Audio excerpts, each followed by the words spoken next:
nas ruas de Salvador, no ano de 1965, onde o som dos atabaques ecoava das casas de culto e o cheiro de dendê se misturava ao incenso que escapava das igrejas centenárias, ali, uma jovem mulher, com o coração partido e o futuro incerto, estava prestes a descobrir que o abandono total pode ser, ironicamente, o primeiro passo do mais inesperado e detalhado plano de Deus.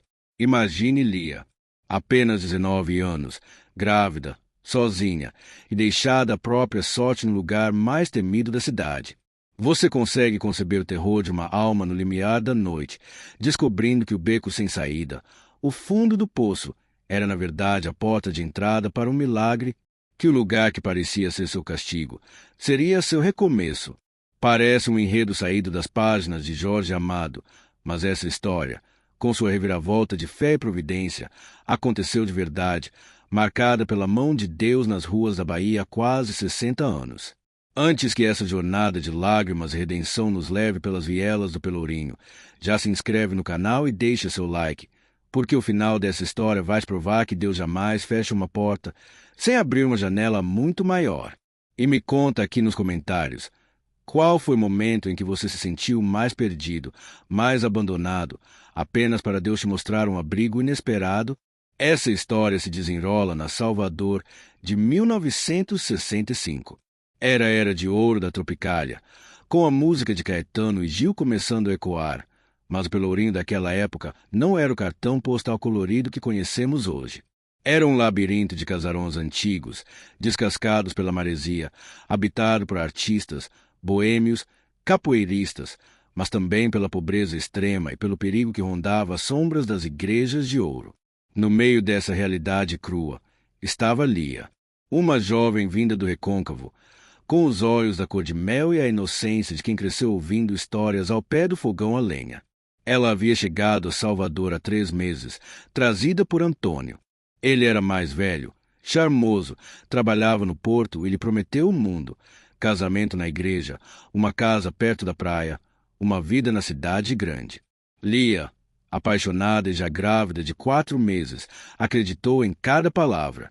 Mas as promessas de Antônio eram tão frágeis quanto as ondas do mar.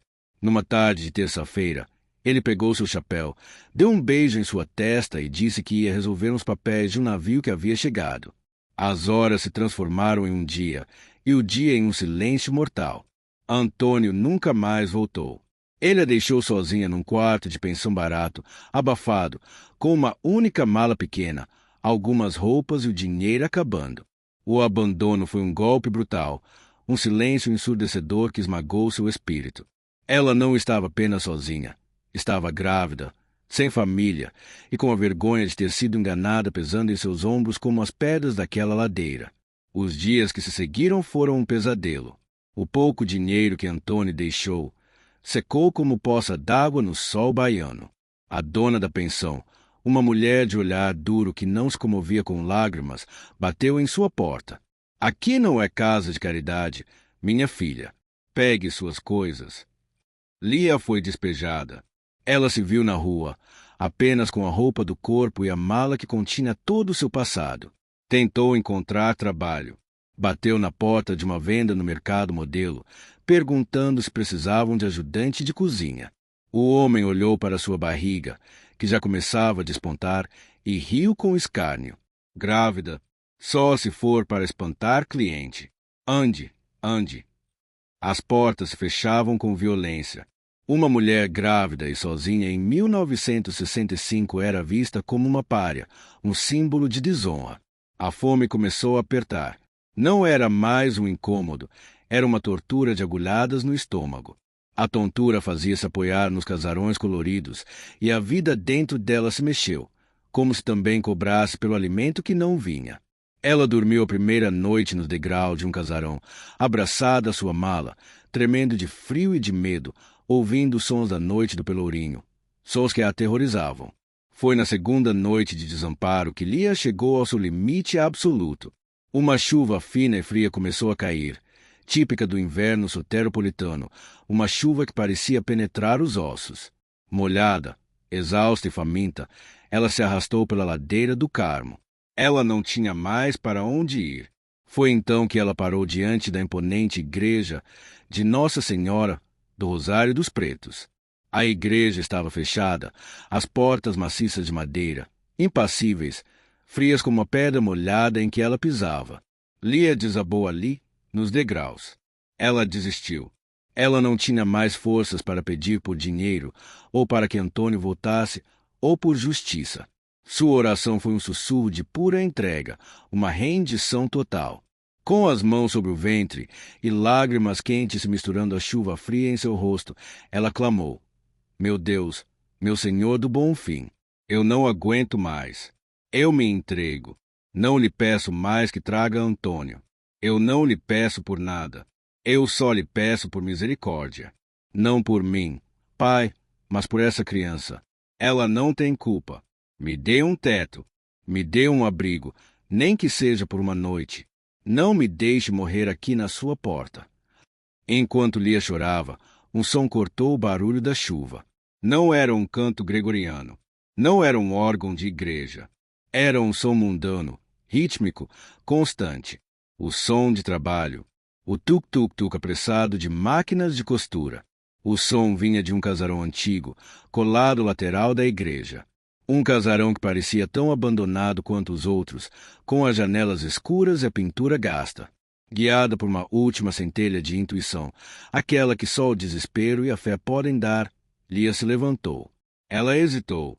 Podia ser uma armadilha, um lugar perigoso. Mas o que ela tinha a perder? Ela bateu na porta de madeira grossa, 1, 2, 3 vezes. O som das máquinas parou. Passos pesados. A porta rangeu e se abriu uma fresta. Uma senhora negra, muito idosa, com um lenço branco amarrado na cabeça e olhos que pareciam conter toda a história da Bahia, apareceu. Era Dona Zilda. Ela não perguntou o que Lia queria. Ela não precisou.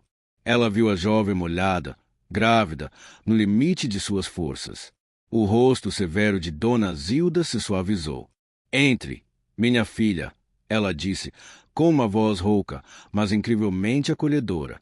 A chuva não é lugar para uma criança, e muito menos para duas. Lia entrou e o que viu a deixou atônita. O calor, o cheiro de café passado e de tecido. E o som. Em uma sala ampla, iluminada por lâmpadas fracas, uma dúzia de mulheres, viúvas, mães solteiras, mulheres que, como Lia, não tinham para onde ir, trabalhavam em máquinas de costura antigas. Elas não pararam para olhá-la com pena. Elas apenas continuaram trabalhando. Aquele era o abrigo de Nossa Senhora, um projeto de caridade que Dona Zilda mantinha com a teimoseira fé, costurando paramentos para as igrejas da região e consertando roupas para os pobres. Lia não tinha encontrado apenas um teto, ela tinha encontrado um refúgio, uma colmeia de mulheres que entendiam sua dor. Lia foi acolhida. Deram-lhe uma sopa quente, uma cama seca e, pela primeira vez em semanas, ela dormiu em paz. Ela pensou que seus problemas haviam acabado, mas logo descobriu que tinha apenas trocado um naufrágio individual por um naufrágio coletivo. O abrigo, aquele oásis de esperança, também estava por um fio. O casarão era alugado, e o proprietário, um coronel influente da cidade alta, queria o imóvel de volta. A dívida do aluguel se acumulava, e o pouco dinheiro que ganhavam com os paramentos mal dava para comprar o feijão. A ameaça de despejo era real. Em 30 dias, todas elas, incluindo Lia e seu bebê prestes a nascer, voltariam para a rua. Dona Zilda, a rocha daquele lugar, estava desolada. Em uma reunião, com os olhos marejados, ela anunciou que talvez tivessem que fechar. A fé de Lia, porém, havia sido forjada no fogo do abandono. Ela olhou para os sacos de retalhos coloridos que sobravam das costuras, jogados em um canto. Ela lembrou de sua avó, no recôncavo, que dizia: quem guarda retalho, guarda cor para os dias cinzentos. Dona Zilda, Lia disse, a voz trêmula, mas firme: a gente não pode desistir. Deus não me trouxe aqui à toa, na chuva, para me abandonar agora. E se a gente usasse esses retalhos, em vez de só consertar, e se a gente criasse algo? Lia pegou os retalhos, com uma agulha e linha, começou a trabalhar. Ela não fez uma boneca comum. Ela fez uma baiana, com um torso de retalhos, uma saia rodada de chita colorida, um pequeno turbante amarrado com perfeição, e nos braços, minúsculas fitinhas do Bonfim. Era uma obra de arte, nascida da necessidade de um talento que Lia nem sabia que possuía em tanta profundidade. Dona Zilda olhou, maravilhada. É lindo, minha filha. Mas quem vai comprar? Deus vai prover, respondeu Lia. Elas fizeram 5 bonecas. Oraram sobre elas, pedindo a Nossa Senhora que abençoasse aquele trabalho, e as puseram na única janela do casarão que dava para a rua, como uma oferenda. 3 semanas se passaram. O prazo de 30 dias estava quase no fim. A tensão no abrigo era palpável. E então, a chuva voltou a cair em Salvador. Um homem, um turista americano alto, de capa de chuva, que se dizia fotógrafo de uma revista de arte, tentava se abrigar da água embaixo da marquise. Ele não estava procurando arte, estava apenas fugindo da tempestade. E foi então que seus olhos, acostumados com o cinza de Manhattan, foram capturados pelas cores vibrantes na janela empoeirada. Ele bateu na porta. O mesmo gesto que Lia fizera semanas antes. Ele entrou, viu o ateliê, a pobreza, a dignidade daquelas mulheres e as bonecas. Ele ficou extasiado. Ele não comprou uma. Ele comprou todas as 5. E antes de ir embora, ele disse as palavras que mudariam o destino de todas elas. Eu trabalho para uma galeria em Nova York. Quantas dessas vocês conseguem fazer em 2 meses? Aquele pedido foi um milagre. Foi a intervenção divina que elas precisavam. O dinheiro da encomenda não só pagou a dívida do aluguel, como deu início a um negócio próspero. O plano inesperado de Deus se revelou. Lia não foi levada ao Pelourinho para ser abandonada. Ela foi enviada para lá. O talento que ela achava ser apenas um passatempo de infância era, na verdade, a chave que Deus usaria para salvar não só a ela, mas a todas as mulheres daquele casarão. Lia deu à luz uma menina saudável, a quem chamou de Graça. O ateliê de Dona Zilda cresceu. Deixou de fazer paramentos e se tornou a cooperativa Mãos da Graça, uma das primeiras lojas de artesanato autêntico do Pelourinho, famosa por suas bonecas baianas que corriam o mundo. Lia, a jovem abandonada, tornou-se gerente da cooperativa, uma líder que deu emprego e dignidade a centenas de outras mulheres que, como ela, um dia só precisaram de uma porta aberta. A história de Lia é a prova viva de que Deus escreve certo por linhas tortas e que seus planos são infinitamente maiores que nossos medos. Ela foi abandonada por um homem, mas foi adotada por Deus por uma comunidade de fé. O Pelourinho, que parecia ser o cenário de sua desgraça, tornou-se o berço de sua vocação. Deus não a livrou da tempestade. Ele a abrigou dentro dela e a ensinou a costurar com os retalhos da dor, criando uma obra-prima de esperança. Você acredita que nossos dons e talentos, por menores que pareçam, são ferramentas de Deus para cumprir seus planos? Qual foi o abrigo inesperado que Deus colocou na sua vida quando você mais precisou? Deixe seu testemunho aqui nos comentários. Se essa história tocou seu coração e renovou sua fé, não se esqueça de se inscrever no canal, ativar o sininho e compartilhar essa mensagem poderosa com aquela pessoa que está se sentindo perdida. Lembre a ela que, mesmo no pelourinho mais escuro de nossas vidas, Deus tem um ateliê de milagres funcionando.